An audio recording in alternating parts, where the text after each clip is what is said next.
Hola, ¿qué tal? ¿Cómo les va? Gracias por venir. Bueno, como bien dijo Maxi, gracias por la invitación. Bueno, yo escribí, como verán, un texto, lo voy a ir leyendo y si algo amerita soltarlo y pensar en voz alta, lo iré haciendo. Mis maestros. Bueno, una vez fui de colado a escuchar una clase en la Facultad de Ciencias Sociales de la Universidad de Buenos Aires. El que estaba cursando era mi hermano mayor. Y yo, envalentonado por las cosas que me contaba acerca de un docente, me mandé a escuchar una clase. Honestamente no recuerdo la materia, probablemente haya sido filosofía. Pero la clase fue excelente, el docente era, creo, Esteban Girardo. La clase me fascinó. Pero lo que me quedó resonando hasta el día de hoy fue el concepto que planteó acerca de la enseñanza. Y era que enseñar es dar señales. ¿Qué es el origen de la palabra? Enseñanza, dar señales. Y la enseñanza no ocurre solo desde un maestro o una maestra hacia un estudiante, sino que también ocurre entre estudiantes, entre estudiante y el maestro. Es decir, la enseñanza se produce en el cruce, en el choque, en la intersección de dos o más señales. Es una gran red.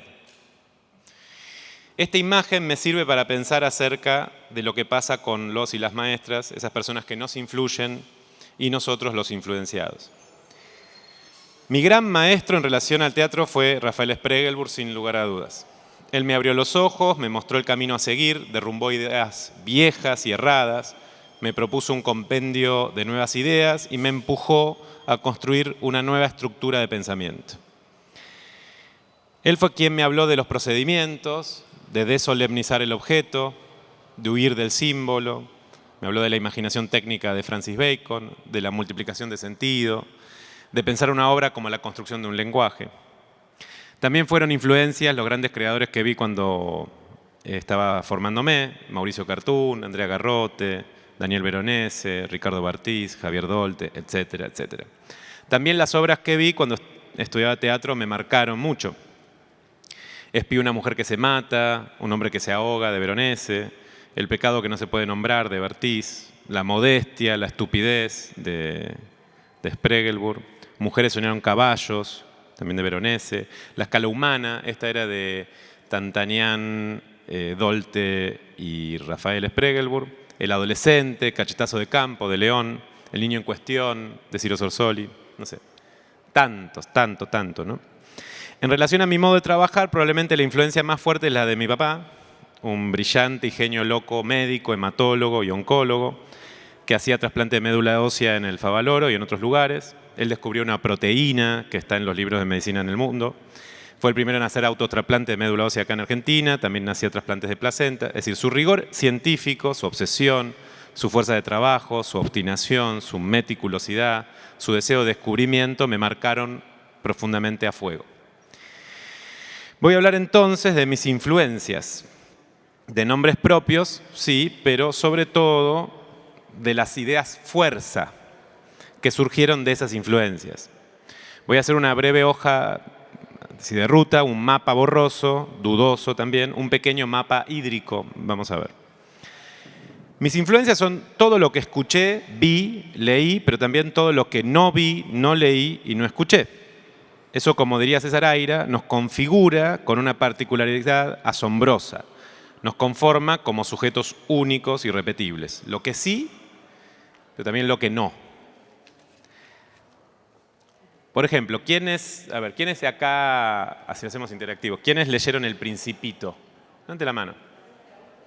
Bastante, bien. ¿Quiénes leyeron El Principito y De la Tierra a la Luna de Julio Verne? Miren, ya solamente 2. ¿Y quiénes leyeron El Principito, De la Tierra a la Luna, de Julio Verne, y La vida e instrucciones de uso, de George Perec? Bien, quiere decir que, fíjense con qué poco ya nos diferenciamos, ¿sí? Imagínense con todo lo que hemos leído, visto, escuchado, vivido, y como decíamos, todo lo que no. Bueno, mis influencias son mis maestros, por supuesto, pero también lo son mis colegas. Pero hay tanta influencia que nombrarlo todo es una tarea imposible. Nombrar algunas obliga a no nombrar otras. Hace mucho tiempo que me interesa la etimología de las palabras. Las palabras son como objetos que perduran del pasado. Como cuando un arqueólogo encuentra una vasija o una punta de flecha de miles de años y la toma con su mano, es algo fascinante. Está tocando algo que fue tocado por otros humanos de hace siglos o miles de años. Bueno, con las palabras no pasa lo mismo, pero cotidianamente, y no estamos conscientes de esto. Pero sobre todo esto que digo ocurre en relación a los significantes, ¿sí? Esa imagen acústica, ese conjunto de sonidos, esas letras que componen una palabra, y son las mismas de hace mucho tiempo. Son las mismas que usaban gente de hace mucho, mucho tiempo. Y no pasa tanto en relación a los significados. Los significados, son los que sufren las modificaciones, los intentos por parte de cada época, es decir, cada presente, de tapar, cambiar, censurar esos significados. Pero los significantes sí perduran. En términos de Aby Warburg, una gran influencia, son pervivencias del pasado las palabras. Las Nachleben, él las llama.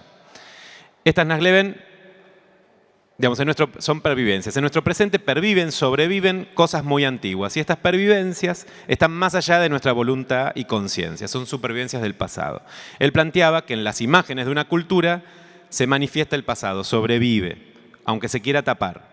Planteaba la historia del arte no como algo pasible de estudiarse de manera cronológica, sino como algo acrónico, más bien como una gran sopa de anguilas donde conviven en forma híbrida todos los tiempos al mismo tiempo. En los significantes se transmiten, como virus dormidos, más cuestiones de las que nos imaginamos. Y sobre todo, en las modificaciones de sus significados también. En lo que quedó tapado, ocultado, en aquello que dejaron de nombrar. Por ejemplo, suelo usar este ejemplo, la palabra patético. Patos significa emoción, o la expresión de la emoción. Lo patético, el patos, era muy importante para los griegos. Pero de pronto, en un momento en la historia, esto cambió y expresar una emoción, mostrar los sentimientos, pasó a ser cuestión de ridículos, de estúpidos. Mejor guardarse las verdaderas emociones. Entonces la palabra, que antes significaba una cosa, pasó a significar otra, pero el significante es el mismo. Entonces, bien, ¿de dónde viene la palabra influencia? Influencia, influir, in, hacia adentro, fluere, deslizarse, fluir, manar. Algo que emana, que fluye hacia adentro. Los líquidos fluyen, siguen un cauce, se adaptan a un recipiente, pero también van modificando esos cauces con el tiempo y también se meten en fisuras, se filtran por los poros, modifican el recipiente.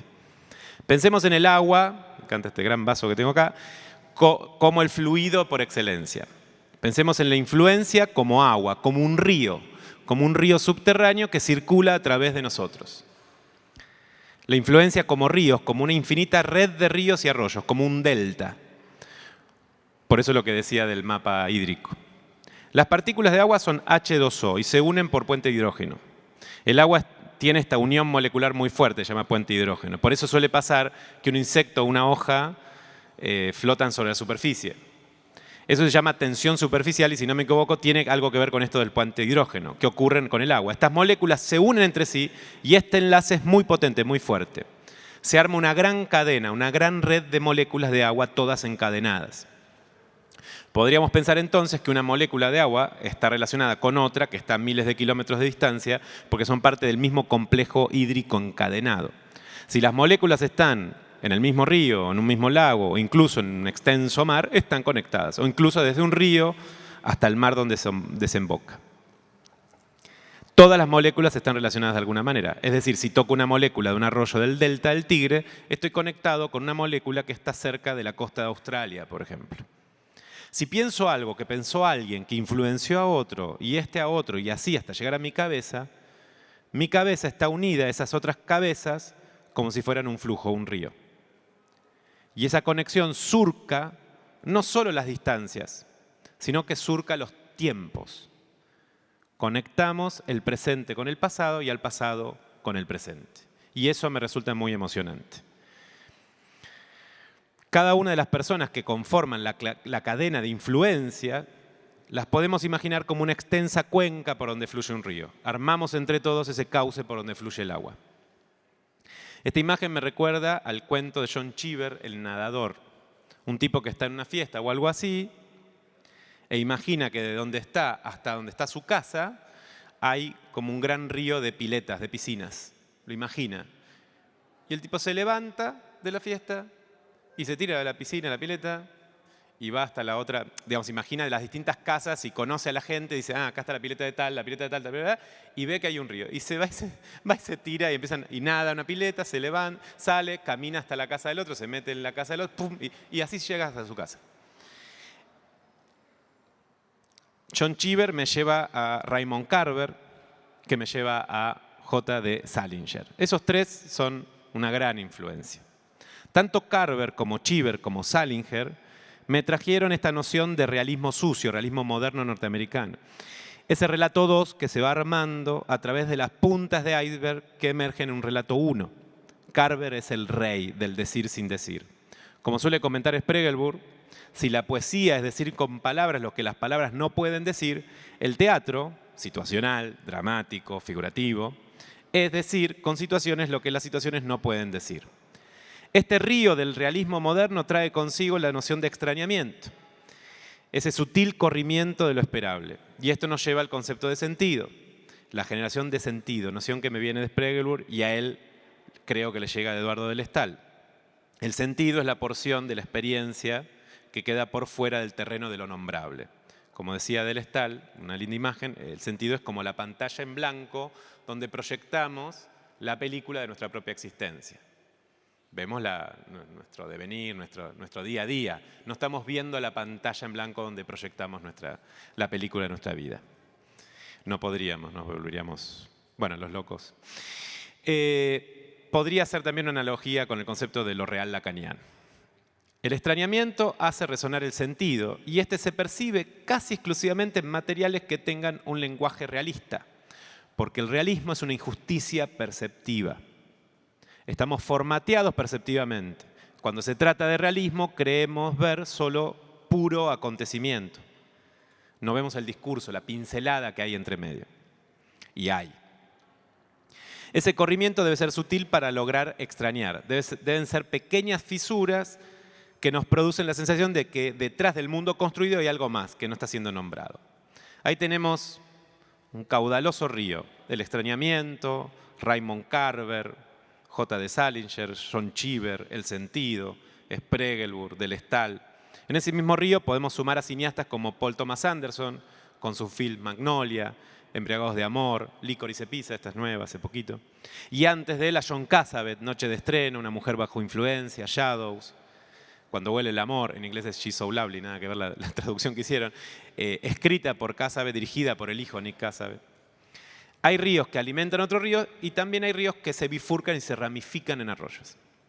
En la pintura realista también, Edward Hopper, Balthus, y lo que podría ser como un río paralelo, Michael Andrews, Lucien Freud, estos últimos de la Escuela de Londres.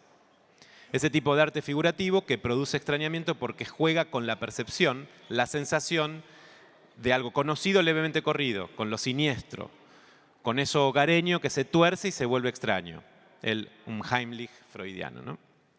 De la Escuela de Londres, ¿se entiende lo que estoy haciendo, no? Estoy haciendo como el mapita hídrico. De la Escuela de Londres tenemos a Francis Bacon. Hay una entrevista que le hace Marguerite Duras a él, donde plantea la noción de imaginación técnica y al accidente como motor creativo. Esta entrevista me la pasó Spregelburg. De esta entrevista, donde Bacon plantea que para empezar un cuadro empieza haciendo todo tipo de manchas, esperando el accidente del cual saldrá el cuadro, yo con los años desarrollé una técnica que hace una analogía con lo de Bacon. Las imágenes disparadoras son mis manchas, sus salpicaduras, los accidentes. Son imágenes capaces de salpicar para múltiples lados. La técnica implica controlar para descontrolar. Busco controlar que la imagen salpique, no que salpica. Estas imágenes tienen muchas reglas. No pueden ser simbólicas, no pueden ser una metáfora, no puede ser una idea. No puede ser de género, no pueden tener estereotipos, no pueden ser policiales, no pueden ser juzgadas, no pueden ser adjetivadas, no puede haber punto de vista, no puede ser literatura, no pueden ser bellas, no puede ser cine, no puede verse el autor, no pueden ser raras y extrañas. Son muy precisas, No tienen que querer decir nada, simplemente dicen, y tienen que contener sutiles rupturas de lo esperable. Otro gran río entonces, el procedimiento de la imaginación técnica, de crear técnicamente con la imaginación. Y esto de pensar y obsesionarse más con el procedimiento para hacer la obra que con la obra propiamente dicha. Parafraseando a César Aira, que quizás parafrasea a alguien más, la obra es el procedimiento para hacer la obra. Y lo que comúnmente llamamos obra es simplemente un apéndice que da cuenta de cómo fue la obra, es decir, su procedimiento. Aquí un torrente enorme de agua, el procedimiento, ¿sí? Entonces, Spregelburg me habló de Georges Perec. Y Perec fue una influencia importantísima. La vida, instrucciones de uso. El secuestro. 53 días. Entre tantas. Perec, junto a otros como Raymond Queneau, Ítalo Calvino, crearon Oulipo, taller de literatura potencial. No se planteaban problemas estilísticos, sino que buscaban procedimientos que potenciaran la escritura, procedimientos incómodos, obstrucciones que motorizan la creatividad. Por ejemplo, los palíndromos. Palíndromo es un texto que es como Capicúa. Si lo leo así y lo leo así, dicen exactamente lo mismo. Por ejemplo, así Maradona no dará misa, finalmente no la dio. Si la leen al revés, también dice lo mismo. Georges Perec hizo un palíndromo de 2.500 palabras, por ejemplo. También están los lipogramas. Son textos donde no se usa, yo pienso que es como una liposucción, no tiene nada que ver, porque lipo es grasa, pero se saca una letra. Entonces, todo un texto que no puede contener tal letra. Es decir, tengo que usar todas palabras que no tengan esa letra. Perec escribió una novela que se llama, en francés, es La Disparición, que es toda sin la letra E, que es la letra más importante del francés.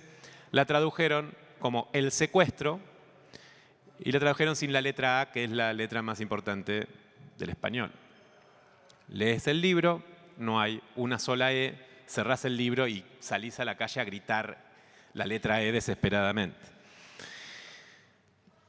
Hay muchos, y son muy divertidos estas obstrucciones. Perec decía que él mismo se autoimponía todo tipo de procedimientos para ser verdaderamente libre, porque sin procedimiento, lo que escribiera iba a estar condicionado culturalmente, psicológicamente, socialmente. Es que sin procedimiento, cuando escribimos, no somos nosotros los que escribimos, sino que es la cultura y de ella su faceta más conservadora. Es por este río que propongo en mis clases de dramaturgia una ecuación muy sencilla. 1 con X más un procedimiento da una obra. Parece una pavada. Pero esto significa que uno no es la obra. Y eso es bueno, porque imaginemos que hacemos una obra medio mala, entonces uno es malo. Entonces con eso ya eso viene bien. Como siempre hay procedimiento, aunque no estemos conscientes de ello, siempre va a haber. Por lo cual, si no nos imponemos un procedimiento a conciencia, estaremos haciendo siempre el mismo procedimiento, uno formateado por los condicionamientos culturales, sociales y psicológicos. Es decir, estaremos haciendo siempre la misma obra. Y eso en teatro y sobre todo en la actuación no es algo tan querido, hacer siempre el mismo personaje, ¿verdad?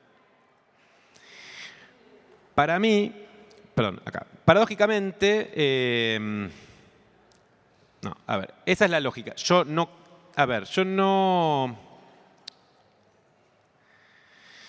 cambio suficientemente rápido de una obra a la otra, salvo que me pase algo muy grave. Si yo no cambio y hago una obra, después hago la otra, y el procedimiento es el mismo, la obra va a ser la misma.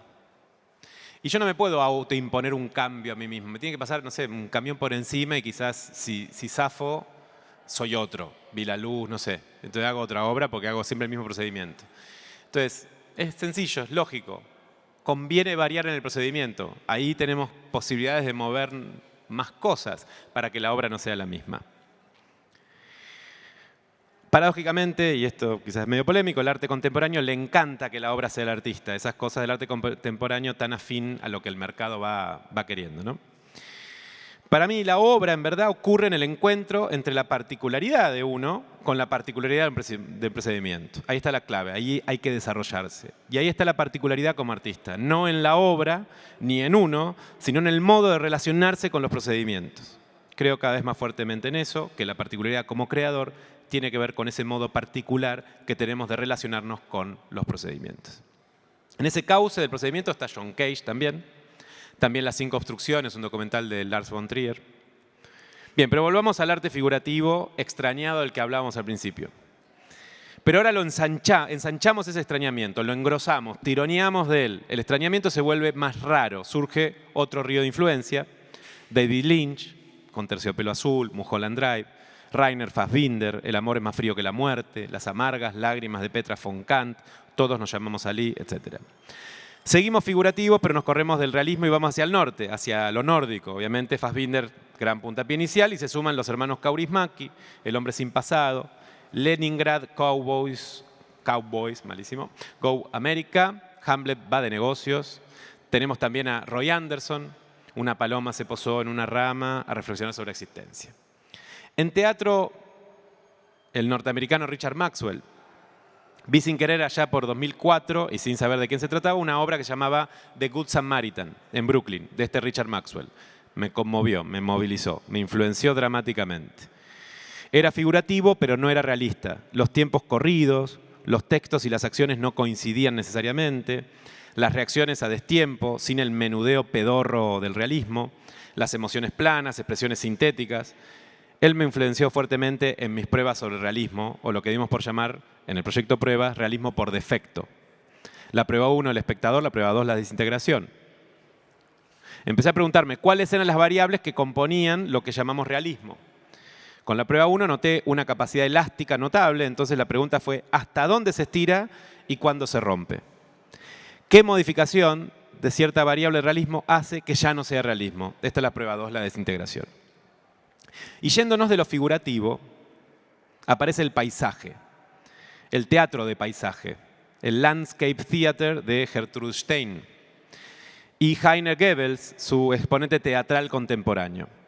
De él, de Heiner Goebbels, vi la obra, es difícil de decir, Erarit Harit Haka. La vi de carambola en Madrid en 2004 en Festival de Otoño, fue un antes y un después. Otras obras de él, When the Mountain Changes Its Closing, de Materí. Estuvo con esta obra y la hizo en La Plata y en el Colón también. Lo que Heiner Goebbels él mismo llama teatro de la ausencia. Este río me empuja a buscar fuera de lo figurativo. En varias escenas de mi obra El hipervínculo, en mi versión de Hamlet, Rapsodia para Príncipe de la Locura o en Pasolini, entender al teatro como un paisaje sin un centro, sin un señalamiento de hacia dónde debe ir la mirada del espectador. Pensar el texto como textura, más cerca de la música que de la dramaturgia, donde los actores y actrices no son necesariamente el centro de la escena, donde todos los elementos que juegan tienen a priori un mismo valor, una luz, una voz, un cuerpo, un texto, una imagen.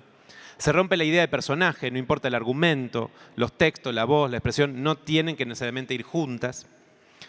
Una montaña está ahí, no quiere decir nada, es paisaje. El poder de la imagen por sobre la idea. El paisaje no tiene un querer decir. La ausencia de una historia. Como diría Gertrude Stein, todo lo que no es historia puede ser una obra. ¿Para qué contar historias si hay tantas y todo el mundo ya las conoce? El argumento deja de traccionar y empieza a traccionar una suerte de curaduría de elementos y una determinada relación entre esos elementos. Por cercanía, esto al lado de esto, por oposición, por sumatoria o resta, esto en lugar de esto, por resonancia, por sincronicidad, por similitud o por diferencias, por complementariedad o por arbitrariedad. Y no solo eso, sino también los enlaces entre los elementos. Las conexiones entre escenas son tan o más escenas que las escenas mismas. Como un abrir de compuertas de un dique que contenía un río, todo esto me fue llevando hacia un teatro vertical, así lo definí, donde lo cronológico, el relato, el argumento, no son elementos tan importantes para mi obra. En las repeticiones, en la huida del relato, en el atentado del tiempo, aparece otra posibilidad de experiencia escénica, incluso sobre materiales figurativos. Nos da la posibilidad de ver cuestiones que no son posibles de ver en el paso normal del tiempo. Podemos ver las capas de un material, las zonas veladas, las resonancias simbólicas, lo que es y lo que no es al mismo tiempo. Un detenimiento del avance cronológico da lugar a una profundización de la actuación, aunque los actores en un principio se quejen, y una disponibilidad para los espectadores de abrir otros sentidos que resuenan. Nos da lugar a bucear, En mis obras El tiempo, prueba 4, al ralentizar el tiempo, podríamos ver expresiones intermedias que hay entre expresiones conocidas. Esas expresiones sin nombres que todo el tiempo ocurren, pero nuestro cerebro edita. Vieron que cuando hacíamos escenas, en el tiempo hacíamos escenas, que era, no sé, tomar un vaso de agua nomás, y esa acción duraba 15, 20 minutos. Así, muy lento, lento, lento, 15 minutos, 20, de eso hasta que tomaba. Empezamos a ver que aparecían expresiones que no tenían nombre, que no sabíamos qué era esa expresión. Pues yo puedo decir, qué contento estoy, que veo el vaso, y luego, qué saciado estoy. Y esa expresión tiene un nombre, está contento y está saciado. Pero al hacerlo muy lento, aparecían otras expresiones que no tienen nombre, que no sabemos qué es eso. Como uno dice, ¿pero qué estás sintiendo ahí? ¿Vieron cuando pasan en cámara muy, muy lenta en los partidos de fútbol, cuando alguien está por dar un cabezazo o algo? Uno lo que vio es que está así con los ojos abiertos, pegó y gritó el gol. Pero en el medio, si va muy lento, son unas expresiones que decís que, bueno, ¿qué es eso? Bien, eso apareció porque se ralentiza el tiempo. En el ritmo prueba 5, en sus repeticiones podíamos ver otra manera de vivenciar una escena. Por ejemplo, una escena que llamamos Capicúa. Nosotros veíamos una escena que pasaba algo, ok, pero luego la volvíamos a presentar y arrancaba del medio, iba un poquito para atrás, volvía al medio y avanzaba un poco más. Iba más hacia atrás, volvía al medio y avanzaba un poco más. Iba más hacia atrás, volvía, y uno veía la misma escena que conocía y repetía y se iba agrandando, agrandando, y en la actuación empezaba a pasar otra cosa también. Empezamos a ver detalles que antes no habíamos visto. Empezamos a ver detalles que no habían aparecido antes y ahora estaban y son parte de esa escena. En el hipervínculo de prueba 7, donde las escenas tenían un trabajo de curaduría, qué elemento al lado que otro.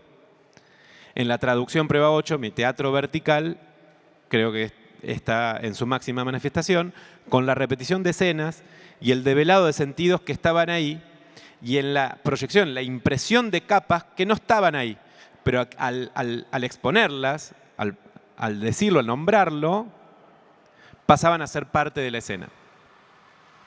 Como una luz en teatro.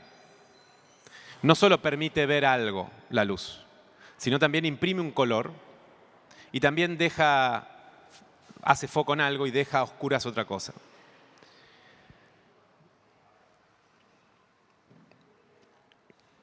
Quizás me sentí muy motivado y movilizado con las obras de Heine Goebbels, porque él es músico también. Yo estudié música, es un río muy subterráneo, que viene de muy lejos, estudié música antes que teatro. Y yo pienso mis obras en relación a lo estructural como si fueran música. Las pienso rítmicamente tanto como racionalmente, y en ese ir y venir técnico, la intuición saca su cabeza a flote. Es como una danza entre ritmo, razón e intuición. Las músicas y sus hilos estructurales entraron por mis poros, Arnold Schoenberg y su Tratado de Armonía, desarrollar elementos técnicos más que desenvolverse en un estilo determinado. Es algo que trasladé a mi investigación y búsqueda artística teatral. Me fascinaron músicos como El Cuchi Leguizamón, Hermeto Pascual, Bela Bartók. Hermeto Pascual, brasilero, y sus pruebas con el timbre, los sonidos, las repeticiones, las traducciones de los sonidos del mundo hacia el lenguaje musical. John Cage y sus procedimientos. El Cuchi Leguizamón, creando obras que son clásicos folclóricos, pero con armonías alocadas e improbables. Él lograba un verosímil folclórico con música que rompían los propios límites del folclore. El Cuchi Leguizamón lograba lo que Shakespeare. Hacer un teatro que pudiera ser accesible para todo el público, desde espectadores más populares hasta otros más eruditos, todos encantados con la misma obra. En fin, creo que este ejercicio de pensar maestros e influencias podría ser infinito. El Ubu Rey de Declan Donnellan, los efemères de Mushkin, el premio Nobel de Química Ilya Prigogine y los sistemas dinámicos inestables. Gracias a él pensé las escenas como sistemas dinámicos inestables, donde ante la modificación de las condiciones iniciales del sistema deviene un efecto enorme, y eso depende de la energía potencial del sistema. Los videos portrait de Paul Wilson, los ensayos de William Kentridge, Christopher Marthaler, la escenografía de Anne Fibrock, la pintura de Velázquez, de Goya, de Bruegel, de Turner, las obras de Veronese. Luego de ver Espía, una mujer que se mata, versión de Tío Baña, de Chekhov, salí pensando, qué genio estos actores. Luego pensé, qué genio este Chekhov. Y luego me di cuenta de lo extraordinario del director. Entendí el valor de la invisibilidad. Walter Benjamin, Eco, David Foster Wallace, Faro de color de Dolte, Pavese, Roland Schimmelpfennig y su Noche Árabe, Enzo Corman, Pasolini, Dostoyevsky, Shakespeare, Bifo, Warburg, Ito Steyer, Aira, Barico, Brecht, Borges, Homero, etcétera, etcétera, etcétera, etcétera. Nombrar deja fuera la mayoría probablemente. Es que es muy vasta la influencia y los maestros. Ya estoy terminando. Pero creo que hay que estar disponible para ser influenciado. Si no, toda esta información, todas estas corrientes de agua que existen no tendrían sentido. Es un tiempo extraño, donde la información la tenemos al alcance de la mano tocando una superficie plana, una pantallita. Pero pareciera que es más difícil que nunca acceder a la información. La rapidez y liviandad, como dice Alessandro Barico, es una tendencia del mundo que permite surfear, pero no tanto bucear. Yo sumaría a la tendencia de este mundo la inmediatez y con ella el olvido. La responsabilidad de todo esto no es solo del maestro o la maestra, sino de aquellos que somos afectados, modificados, empapados por ese agua de la influencia. Tenemos que abrir los poros, ser parte del río, ser modificados y también modificarlo.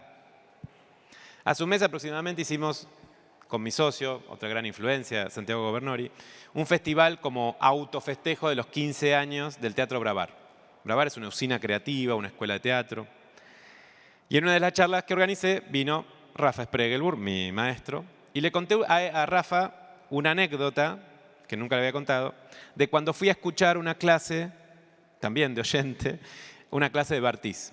Esto fue hace muchísimos años. Y cuando lo vi, yo nunca estudié ni había estudiado con él y nunca lo había visto en vivo a él. Cuando lo vi quedé perplejo, porque yo hablaba como Barthes, decía y pensaba cosas similares. Y hasta físicamente tenía expresiones con las manos y el cuerpo muy parecidas. Luego de meditarlo lo entendí. Barthes era un abuelo mío.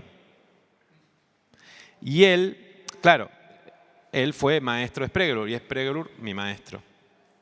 Ahí estaban los ríos subterráneos en acción. Y mis estudiantes son, de alguna manera, nietos de Rafael y bisnietos de Barthes. Nos reconozcan o no, lo reconozcan mis estudiantes o no. Podríamos hacer un árbol genealógico, un mapa hídrico del teatro porteño en algún momento, Maxi. Sería lindo dibujo. Siento que esta idea de la influencia y los ríos nos demanda casi obligadamente una reflexión acerca de la memoria. En el tiempo de lo instantáneo, de la inmediatez, falla la memoria. Está en crisis. No sé si lo sienten. A mí me pasa, le pasa a mis estudiantes, es decir, doy un ejercicio, inmediatamente que lo di, ¿qué era? Perdimos el ejercicio de memorizar y mucho más de la memoria a largo plazo, ¿no? Entonces falla la memoria, está en crisis. No es necesario recordar nada, tengo celular, sería la frase. Pero como decía Nietzsche, es más importante saber quién lo dice más que qué dice. Entonces, ¿qué es esa información que está ahí tan liviana y tan rápida? ¿Quién la escribe? El presente, soberbio e ignorante, siempre simula originalidad. Pretende hacernos creer, sobre todo a las nuevas generaciones, que lo que ocurre nunca ocurrió antes. Pero somos todos parte de un devenir, de un flujo arremolinado, caótico, de una cadena de moléculas, de una red de ríos.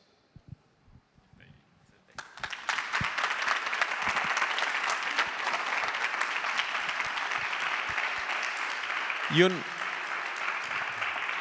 un último, otra última ahí que me doy cuenta recién ahora, y esto no es una crítica mala para las nuevas generaciones, lo veo ahí gente muy joven. Al contrario, estoy con ustedes. Pensemos críticamente esto, me preocupa, me interesa, pienso a ver qué piensan acerca de eso, qué hacemos con eso. No es como de, bueno, me sentí viejo de pronto. No te quieras hacer joven ahora. Me sentí viejo. ¿Te he encendido? Bueno, muy aburrido, demasiado denso. No, ¿Está bien? Al contrario, muchísimas gracias, Matías. La idea es que aprovechemos somos un montón ahora, ¿viste? No tenías fe, mirá la cantidad de gente que hay. Al final se fueron acercando. Vilus y Subí se llama esto. Los que quieran preguntar, digo, es un texto, el que leyó Matías, a mí se me ocurrieron 100 preguntas para hacer. La idea no es que pregunte yo, que soy el organizador del ciclo, sino que puedan hablar y preguntar ustedes. El micrófono está acá, solo levantan la mano, lo que quieran hacer. Sin micrófono, para que no... Y lo vamos pasando y después yo no me voy a privar de hacer algunas preguntas. Bueno, fueron 45 minutos. Buenas, ¿cómo va? Tomando esto último que traes, me daban ganas de preguntarte, porque por lo menos, bueno, en tu última obra y también en otras, la duración no tiende a ser corta. La última creo que dura como 3 horas, hay un intervalo. Entonces, con esto que plantás de la inmediatez y del tiempo, digo, ¿qué decisión tuya también está en la duración de que dure 3 horas o no decidir acortarla o el de síntesis, lo que sea? Gracias. Sí, es un tema re importante para mí ese. Hay una postura, hay un posicionamiento, no sé si político es la palabra o ideológico respecto a eso, pero sí, en relación a esto que siento de la inmediatez, digamos, yo no le puedo ganar a TikTok siendo más liviano y no soy más liviano y rápido que TikTok. Entonces no voy a combatir con las mismas armas. Es como, voy a dar otra experiencia completamente distinta a TikTok. Y creo que hay algo de eso que termina resultando, me da la sensación, porque tanto el hipervínculo acá, que también duraba 3 horas, y la traducción, funcionaron a nivel público, y un público joven además. Creo que nos hace falta eso, que si no hay algo de eso en algún lado, algo está mal, siento. También tengo una tendencia siempre digo, es mejor errarle de más que errarle de menos. Entonces, si tengo material y tengo más cosas para la obra, las voy a poner. Inclusive si eso genera como problemas estructurales o de ritmo, de tiempo, de percepción, etc. Obvio que estoy mirando todo el tiempo eso y digo, bueno, acá liviano porque si no, no llegamos a esto, a veces la pego, a veces no tanto, porque no quiero perder espectadores, no quiero que se levanten y se vayan. Pero ahí, no sé, siempre digo en medio de esta misma analogía, he ido a San Juan a escalar una montaña, no escalé nada, digo, caminando nomás, pero eran como llegar a 3.000 metros, era alto. Y fue 7 horas de subida. Me dolió el cuerpo, la pasé medio mal. Ahora llegué a un arroyo, Turqués se llama, una cosita así, no era tampoco tan lindo, pero pasó a ser una cosa extraordinaria. Pero yo estaba tomado, empecé a llorar porque estaba como muy cansado y también el lugar a donde llegamos era algo extraordinario y la experiencia fue algo tremendo, que pues volvimos y nos dejó marcados. Pero porque fue pesada, densa, larga, difícil. Quiere decir que la experiencia como espectador no tiene que ser solamente rápida y liviana y qué bueno y me voy. También experiencias donde esto me cuesta trabajo, acá tengo que trabajar, acá me está quemando el cerebro para llegar a otro punto y poder también vivenciar otro tipo de experiencia. Entonces, yo lo busco muy a conciencia eso. No es que quiero que dure 3 horas. Termina pasando eso porque tengo mucho material. Pero luego no edito en pos de... No en los teatros públicos. No en mi teatro independiente. Si después me voy a un teatro comercial, quizá lo tengo que editar, porque es otro el fin. Pero en estos lugares no hay que editar, hay que hacerlo, hay que poner toda la carne al asador. No sé si respondo, pero sí, es algo súper consciente. Pero no es que empiezo diciendo quiero que dure eso. Termina durando eso y sí después es una lucha para no cortar, porque tengo mucho equipo que siempre tira a que corte. Entonces es una lucha. De hecho, saqué una escena que nunca estuvo en la traducción y que me costó y la sostuve hasta el final y no funcionaba y no había manera y la obra quedaba... Si sufría, ahí sí que no valía la pena. Era una escena, no sé si la vieron en la traducción, pero hay un momento que están Hay una escena y hay 3 cabinas atrás que están doblando la escena de adelante. Bueno, después de hacer eso, teníamos que hacer un quilombo porque necesitaban cambiarse de ropa, aparecía esa misma escena 3 veces. 3 mesas, 6 sillas y todos los personajes triplicados con los vestuarios, es decir, aparecían 3 veces el mismo vestuario, era... Nada. Y no estaba bueno, no sé, pero no funcionaba en la totalidad, ya tenía mucha cantidad de obra y la saqué.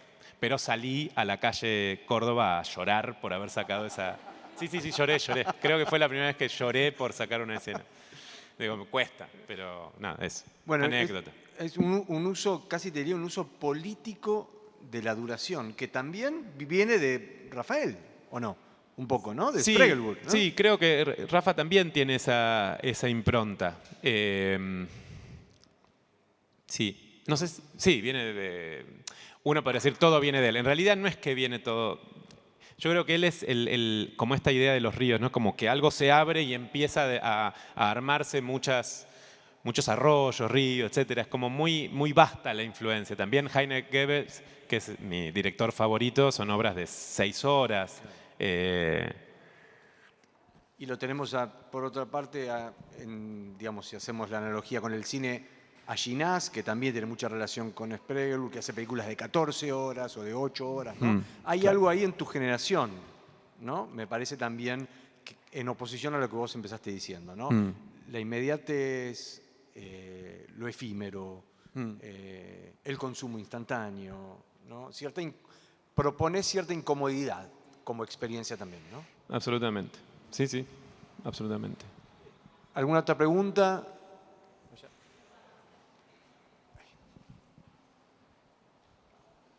Hola. Yo quería escuchar un poco más, llegué un poco tarde, así que no sé si lo mencionaste antes en el texto, pero sobre la cocina de las obras.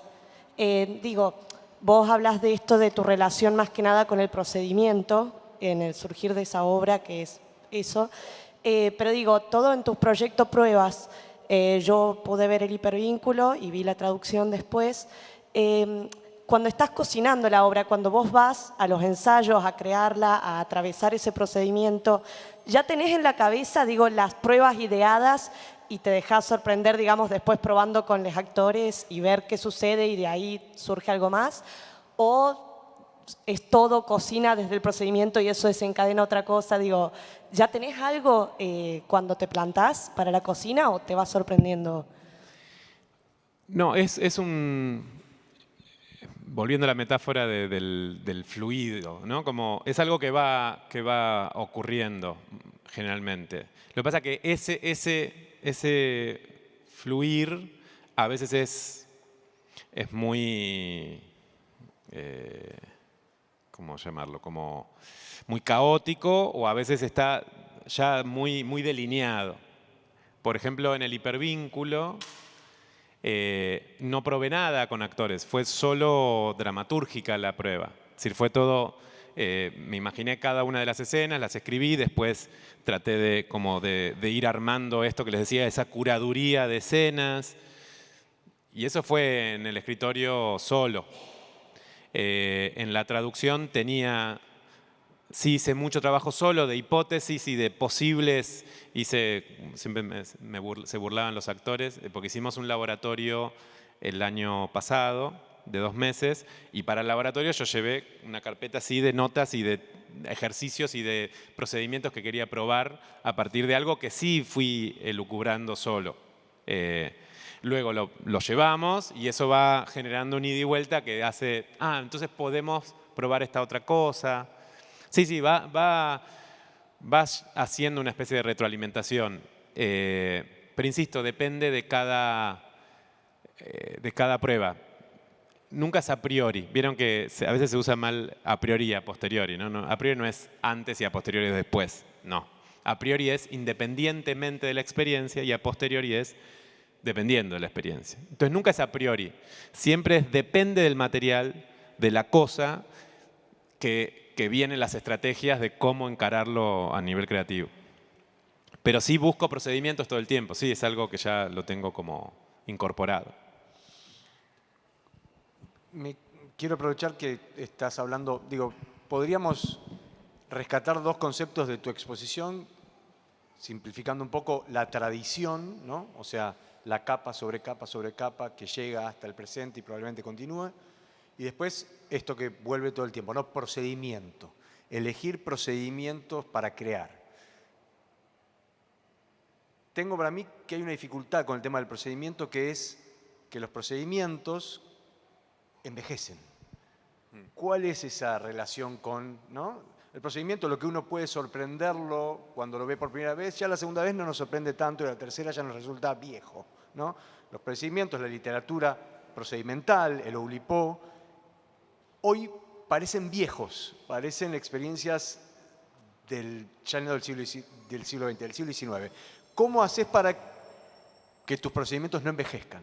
O para vos no cansarte de tus procedimientos. Es que para mí no hay un compendio de procedimientos para mí. No es que ahí tengo la biblioteca de procedimientos y voy agarrando y repitiéndolos, sino que mi interés siempre es de inventar nuevos. Es decir, pensar algo nuevo o tener alguna imagen, alguna idea que devenga en un procedimiento teatral. Pero no es lo mismo, ojo, porque no es igual lo que ocurre en teatro que en literatura. Es mucho más, está mucho más vivo en el teatro, porque eso deviene cuerpo y deviene objeto escénico, que es en sí mismo algo. ¿Se entiende esto? Como no queda, puede estar muy mal hecha la obra y se ve demasiado el procedimiento, pero justamente la virtud sería que luego eso devenga en un hecho escénico verdadero, actual, vivenciado entre actores y espectadores. ¿Se entiende? Entonces, eso no envejece. Igual sería del siglo XX lo de Oulipo, no tan decimonónico, del siglo XIX. No, parece el XIX parece es tan viejo. decimonónico, ¿no? pero quiero decir, igual más allá de eso, lo que quiero decir es que yo hablaba de mis influencias, es decir, eso me abrió como un primer paso, abre la cabeza a ver que uno puede escribir no desde la página en blanco, decir, bueno, a ver qué me viene, que eso sí que es decimonónico, es decir, si uno ve todo lo que el mercado, Netflix, Disney, cada vez que generan una imagen del artista creador o la artista creadora, no sabe qué, no le sale nada, y hay un día que le cae, le viene, le baja y escribe un libro. Bueno, es mentira, no existe, nunca pasó. Imagínense si Joyce escribió el Ulises en una noche que se le ocurrió. Digamos, son años y años de trabajo. Entonces, esa mirada del artista inspirado, de la idea de la inspiración o de la ocurrencia, lo que me ocurre lo tiro en la página en blanco, me parece muy nociva, muy peligrosa, porque, como siempre digo, si yo me pongo a escribir lo primero que me sale, probablemente arriba de mi mano hay una mano invisible de la cultura escribiendo lo que, como lo decía en el texto, la faceta más conservadora de la cultura quiere que yo escriba. Y los procedimientos, cualquiera sea, son una forma de liberarse de esos condicionamientos. Pero no es que hay algunos ya que se repiten, ¿entendés? No me refiero a eso, sino que uno todo el tiempo tiene que ir encontrándolos.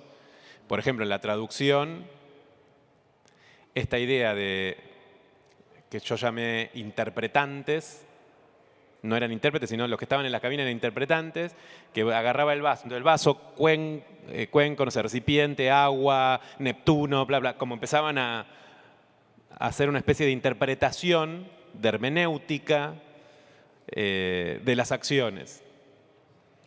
Y entonces, bueno, a ver, hacelo vos hacelo de él, a ver, eso se constituye, termina siendo una especie de procedimiento. Y eso yo no lo vi en otro lado, no es que existía. Entonces ahí nunca puede ser viejo porque está ocurriendo ahí eso. A eso me refiero con procedimientos, algo que entendemos un mecanismo y lo llevamos al máximo para ver qué material escénico funciona. Porque tenemos un nivel de descarte en las pruebas enorme, de cantidad de ejercicios, ¿se entiende? De procedimientos y de mecanismos que hacemos que descartamos, porque sería ya no 3 horas, serían tipo 7 horas de obra. Y muchas no funcionan. Y lo que no funcionan no lo no queda, digamos, no, lo descartamos. Claro, hay que Duele. saber lidiar con la falla o con el fracaso en ese sentido. Exactamente, sí. Pero es fascinante también corroborar que no. Uno dice, tengo esta hipótesis, a ver, probémosla. No funciona. No funciona. Y de pronto en otra cosa que parecía no iba a funcionar, de pronto, pasó otra cosa ahí. En eso es un poco como lo que, estar ahí muy atentos a encontrar algún material interesante, escénico. Pero habías dicho algo de la tradición, dijiste. Sí, esto que decías, que vos lo planteabas como... Porque yo me quedé pensando, cuando estaba escribiendo esto, claro, decía, bueno, ¿qué es el opuesto a la inmediatez, a la liviandad, a la sensación de... Y eso también nos lleva a la sensación de olvido. Yo no me estoy poniendo viejo con esto, no sueno conservador, pero no es la idea. Pero si pensamos, los que miran Instagram y se quedan un rato, 15 minutos, 10 minutos instagrameando, si yo les digo, decime cuáles eran la imagen, no sé cómo se llama eso, la imagen, no sé qué, la tercera, la cuarta y la quinta, ¿qué fue? Estoy seguro que no tienen la menor idea de qué vieron. Hay un mirar y un avanzar y una inmediatez en el olvido. Eso yo creo que va ejercitando algo en el cerebro. Así como si uno ejercita la memoria, puede ejercitar el olvido. Entonces me quedé pensando por qué eso. Y en el punto del otro lado está la tradición, vos decías, yo estoy medio fascinado ahora con la cábala, la cábala judía, y cómo hay tipos que están toda su vida leyendo y analizando un texto y no sé qué, y los tipos que además los religiosos que leen una cosa y la vuelven a leer y lo vuelven a hacer cada año y vuelven a empezar y vuelven a hacerlo, es lo opuesto, ¿vieron? Es como conservar, y esto son cosas que vienen haciendo exactamente igual hace siglos y siglos y siglos. Hay gente ahora que está leyendo y repitiendo oraciones de hace siglos y siglos y siglos y siglos. Y en la otra punta, o en el mismo mundo, tenemos la inmediatez del no me acuerdo lo que acabo de ver. Sac, no sé qué vi antes. Vamos con más, para adelante, ¿no? Hay algo ahí, no sé, no tengo certezas, pero digo, hay un diálogo, hay algo ahí que está ocurriendo, que muchas veces está esa frase que me gusta, que es dime de qué alardeas, te diré de qué careces. Hay algo, ¿no? Como alardear sería esta necesidad de no necesitar la memoria, ¿no? Hay algo de alardear tanto que hay algo que quizás sí estamos necesitando. Y esto de los maestros, de influencia, me parece que tiene que ver con esto, como del traspaso de información, de la memoria. Y esto que me obsesiona, que está relacionado con la traducción, que es el presente simulando que es original. Siempre el presente quiere instalarse y decir, soy único, acá está pasando solo acá la primera vez que pasa. Y no hay original, es todo... Bueno, no hay nada más viejo que la última moda, ¿no? Absolutamente. Pero pensemos hasta políticamente. Fíjate cómo vuelven discursos que uno creyó que no podía ser después de semejante cosas vividas, evidentes, que se cayeron de Maduro. Hoy se pueden volver a rescatar porque hay un corte en la memoria, hay algo que se cortó. Yo lo veo, soy docente, mis clases de actuación en Bravar, pero también en la UNA con dramaturgia, y hay cierta información que no está y no lo digo como viejo, pero me re preocupa. Pero no es que no hay interés, es que la tecnología y todo va llevando hacia otro lado. Pero me pregunto, ¿qué pasa con eso? No tengo certezas. Mientras que llevas eso. Y pensaba también en la repetición, ¿no? de la frase, que el teatro está re relacionado con eso, con lo religioso, con la repetición, ¿no? en una función y vuelvo a repetirla para generar que tenga vida y que esté ahí presente y que pase algo cada vez y cada vez. Es como, estoy haciendo esto como una oración, como súper religioso en un punto. Sí, estaba pensando en eso que decías que o sea, que en el presente retorna el pasado, que se repite. Entonces, o sea, en el procedimiento entendí como que vos buscás lo más espontáneo. Entonces, si siempre va a aparecer el pasado, o digamos, no sé cómo explicarlo, ¿Ves como una Claro, contradicción ahí? como que en nuestro cotidiano está el pasado, lo inconsciente, lo que sea, entonces cómo buscar eso si igual siempre está lo subterráneo, lo que vos decías del líquido, etcétera. No, esa es una noción de Aby Warburg, un tipo de fines del siglo XIX, principios del XX, historiador de arte, un erudito absoluto, una bestia. Imagínense además, ¿no? Nosotros tenemos ahora el acceso a la información, ahí no había, eran tipos eruditos que viajaban a leer y se leían todo. ¿Y dónde quedaba todo eso? Tenía que quedar acá porque no había ningún software o hardware donde poner la información. Este tipo, como era una bestia, veía los cuadros del Renacimiento italiano y veía más allá de lo que temáticamente decían o lo que implica cronológicamente por qué aparece ahí, de dónde vino, hacia dónde va, cómo estudia la historia del arte, ¿no? Viene esto, después esto, después esto. Él veía en el mismo cuadro, en la misma imagen, cosas que pasaban contemporáneas, muy viejas. Es decir, veía no solo las veía, te decía, este pelo que está acá, el rulo del pelo en la Venus de Botticelli, viene de tal poema, de tal tipo que estudió con tal, que vio tal cosa y fue un tipo que viajó no sé, a Medio Oriente y estudió la astronomía no sé qué, no sé cuánto. Y te mostraba dónde era y vos veías y te traía imágenes y vos veías, ¿sí? Este rulito viene de estos tipos. Y así él decía el detalle. Hay una frase que no sé ya de quién es, todos dicen que Warburg dice, Dios está en los detalles. En el detalle, no en lo evidente, sino en lo que está detrás, lo que está tapado, que ni siquiera Botticelli sabía. Aparecía eso que venía de allá. A eso se refiere con estas previdencias del pasado. Pero quiero decir, en las palabras que usamos, en cómo nos vestimos, en los objetos, todo viene de algo, viene de algún lugar. A eso me refería. No lo planteaba a nivel procedimiento, sino como algo fascinante de develar. Por eso la traducción hablaba de eso un poco para mí. Traducir como en realidad como una arqueología, como sacar capas de lo que estamos viendo, y esta escena, si le sacamos capas, vemos todo lo que está detrás. Si alguien hacía esto con el dedo, que pasaba en una escena que se repetía mucho, esta imagen, yo no sé si es verdad, yo lo investigué y decía una cosa, Warburg, que decía, hay que creer en hablaba de la genealogía de las semejanzas. Si vos ves en historia, no sé, ves imágenes y ves a todos los Apolo pintados en la historia con el dedito así, y vos pensás, ¿qué puede ser esto? El puño, el dedo para arriba, ¿por qué para arriba? Dios, ¿con qué estoy conectado? Y todos los políticos, Ahí hay algo que tenés que tirar del hilo que está. Entonces, en estas expresiones que yo estoy haciendo, vienen de algún lado, todas. Yo te hago esto viene de un lado, lo hacían algunos y por algo llegó a esto. Y sobre todo le decía Warburg, aquello que dejaron de decir. Si yo te hago esto y esto significa, no sé, estoy diciendo, esto es que está todo ok.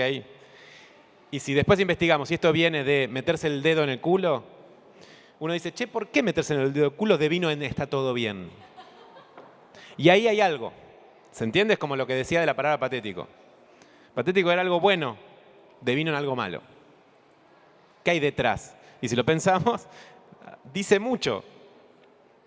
En un momento de la historia, develar tus pensamientos no está tan bien. Bueno, nada, me voy por ahí. Pero digo, no es que es procedimiento eso, es otra cosa. Bueno, la última, porque tenemos que dejar la sala porque va a bajar un montón de gente. Ahora no nos queremos ir. Ahora no nos queremos ir, pero nos tenemos que ir. Estoy medio caótico con las respuestas, perdón. Hola. Quizás es un poco tonta, pero mi pregunta es con respecto al elenco o con las personas con las que te gusta trabajar, ¿por qué las elegís? Digamos, si es por afinidad, no sé, solés trabajar con las mismas personas.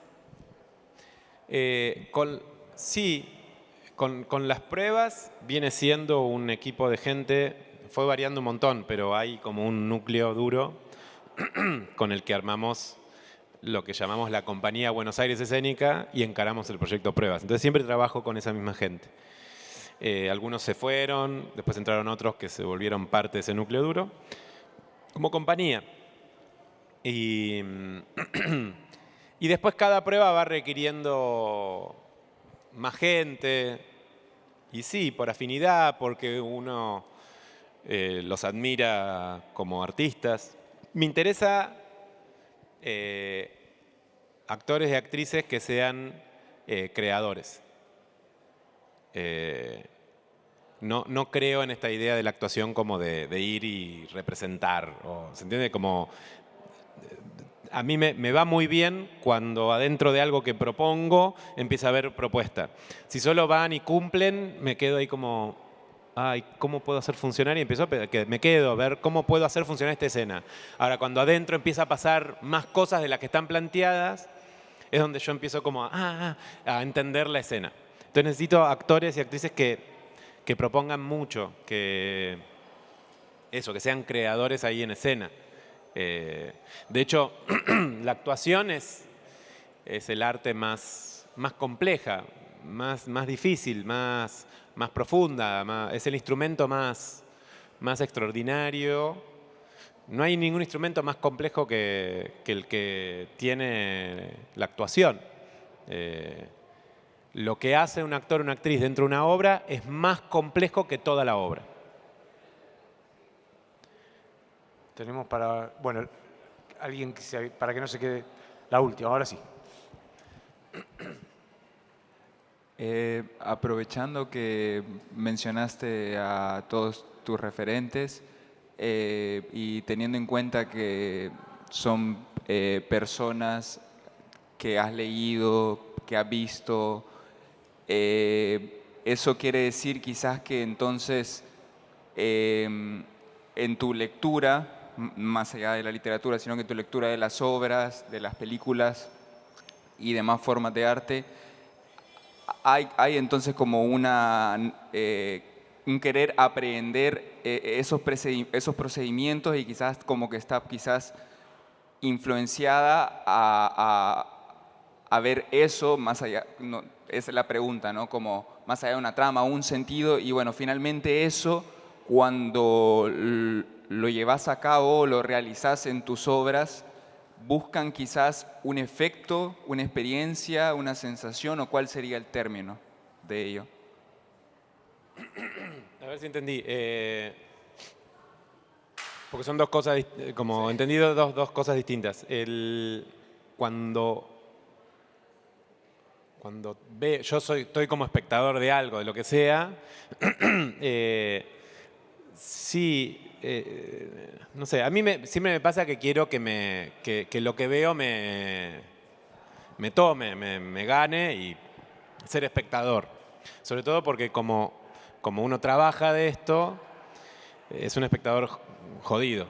Pero no jodido porque yo busco, mira ahí le rastro, sino porque solo veo los hilos porque trabajo de eso. Entonces siempre pretendo que me gane y yo no sé, no estuve ni prestando atención. La viví y la pasé bárbaro, ¿no? O lo que fuera. Pero si no, sí, muchas veces la idea es poder como vampirizar, en el buen sentido, lo que uno ve, encontrar cosas que uno piensa sobre la actuación o sobre el teatro, sobre el arte en general y ver cómo resolvieron ciertas cosas ciertos autores o autoras. Sí, no sé si hablabas de eso, pero eso es una actitud frente a eso. Y, ya ahí está bajando la multitud. No, y lo otro, yo sí busco una experiencia, como vos lo dijiste. Básicamente me interesa que la experiencia del espectador o la espectadora sea interesante. Todo lo que hago está ahí no para mí, ni pretendo que sea para la gente que lo hace, sino para los espectadores, exclusivamente. Soy un talibán de eso. No me interesa si nosotros la pasamos bien o no, no es el problema. No, ¿a quién le interesa?